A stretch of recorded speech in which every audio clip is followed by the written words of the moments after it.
Meeting is called to order. Thank you very much. First speaker is Leonard Clark.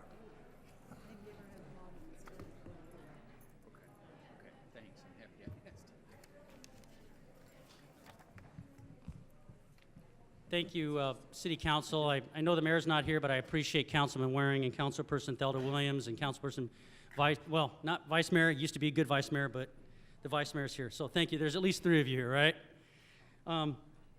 As you know, my name's Leonard Clark. I'm from the city of Phoenix, born right down the street at Good Samaritan Hospital, and I appreciate being able to talk here. I just have a serious concern. The mayor, I was told by the city manager several weeks ago that Mr.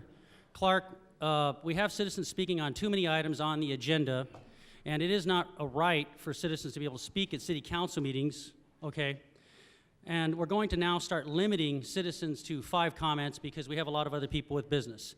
Now, I understand that these are good reasons, but all that aside, if the mayor, because I asked if this was a city manager policy, which it wasn't, I was specifically told by city staff that the mayor, Greg Stanton, has said that citizens will only be allowed to pick and choose their 5 comments that they're going to speak on during the meetings. Now, the problem with that is, you can, if there are many vital issues, and there's many more items on here that many of us want to speak on, that we've come all the way down here. We have to pay for the parking, by the way, which I'm hoping Ms. Barker, or a citizen out there, will come to you with a petition validating our parking, because maybe more citizens will come down here and participate at 2:45, 3 o'clock, and not have to pay for parking. But the problem with that is, like today, it's not your fault, but we have almost double what we normally have on our agenda.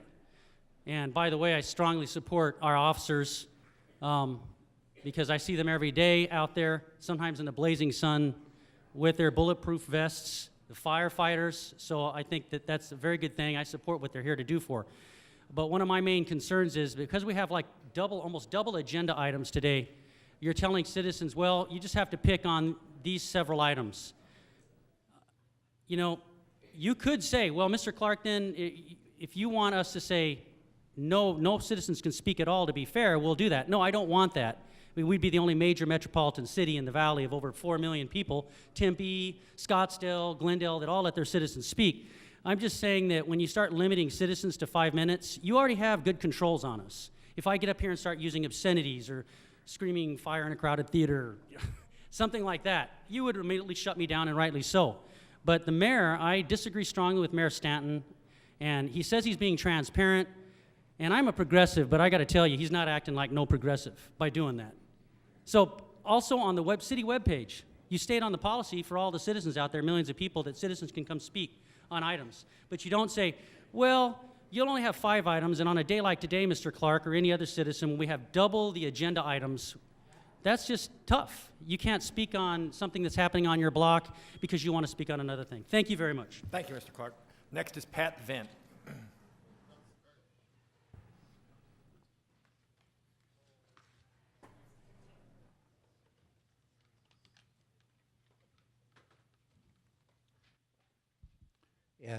Yes, my name is Pat Vandit, but I really believe nobody here understands who I am or why I'm here, because nothing ever happens. But that's because we have a major problem in the city of Phoenix. I had to give credit to Dustin Gardner this morning, and I sent an email to 50 or more people.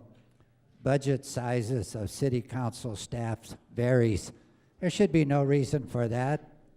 If the staff and the city manager were to do his job, there shouldn't be any items here for you to take care of. In any of my businesses, I would give an employee 1 or 2 chances, but not 3. If they don't do their job, then I've got to take care of it, the owner and the manager. And I sign all the checks on the front. Most of you people sign your check on the back that you got paid from me or every other citizen in the city. And there's a wonderful picture in here of, it says acting planning and director Alan Stevenson.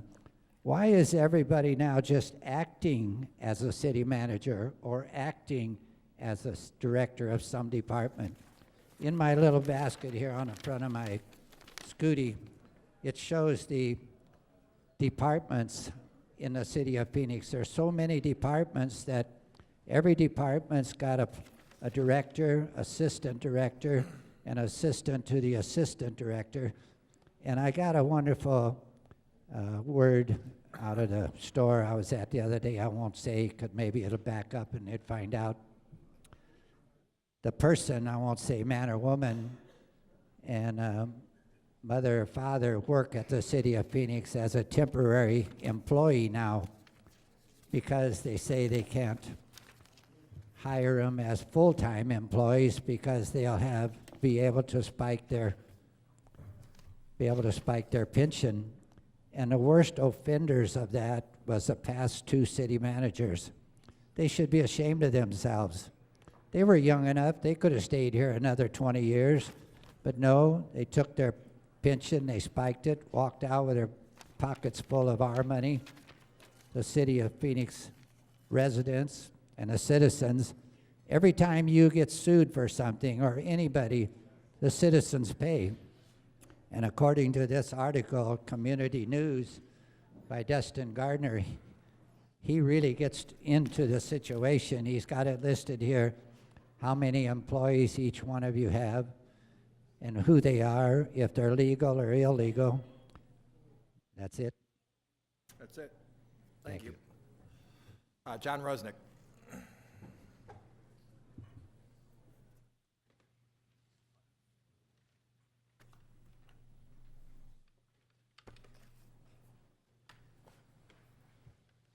My name's John Rusnak, and I think everybody's seen the front page of the paper today on dust. It's something that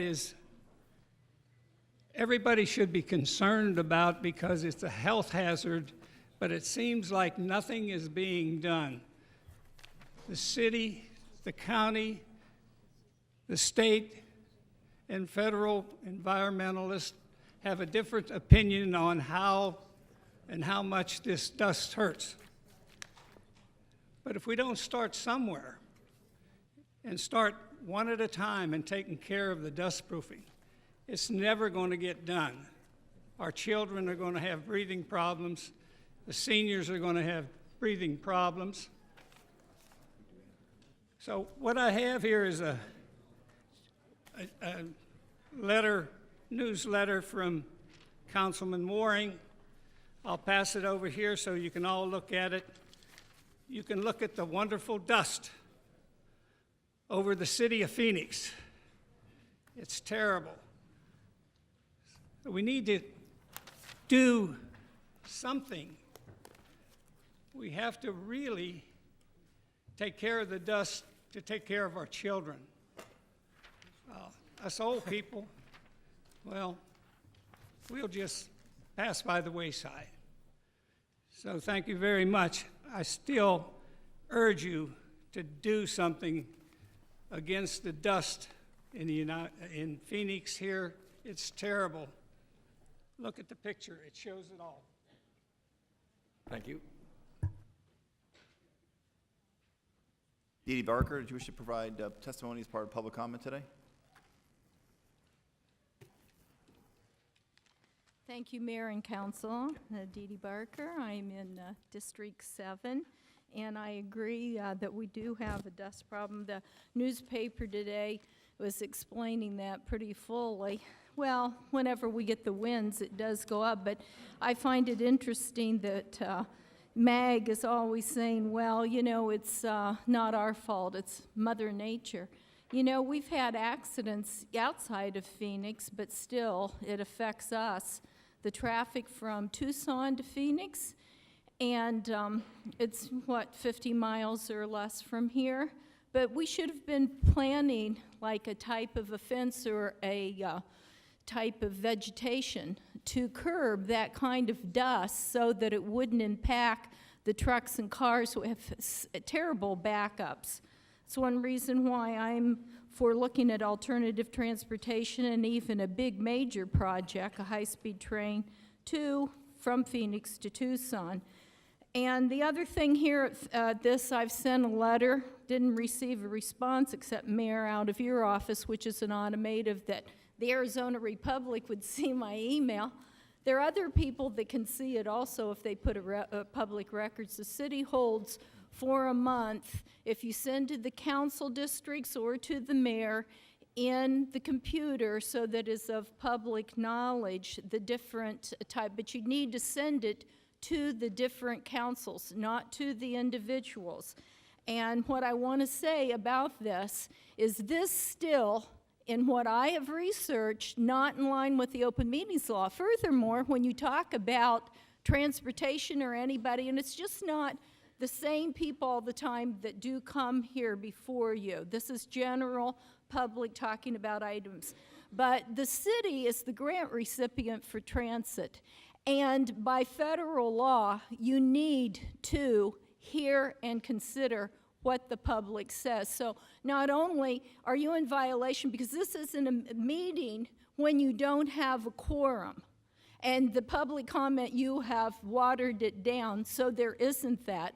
Then, if you're not in attendance to hear what the people have to say, particularly about the big job that I'm always hopeful that the city will have even a better transportation system than it has. It's not, it needs to come from citizenry with good ideas. And so I object to the fact that you choose on speech what to put in the official record. And that is the minutes. And this, what I'm saying, or anybody else now, is not in the minutes. I'm not a happy camper, and I'm an American. Thank you very much, Ms. Barker, for providing the citizen request. I have no other cards for the citizen request portion of this meeting, at least at the beginning of the meeting. If someone attends during the course of the meeting and does want to provide citizen comment, we will be taking additional comment at the end of the meeting. The formal portion of the City Council meeting will begin at approximately 3 o'clock, so we'll take a short 2 or 3 minute break and then get started with the today's formal meeting. Thank you very much.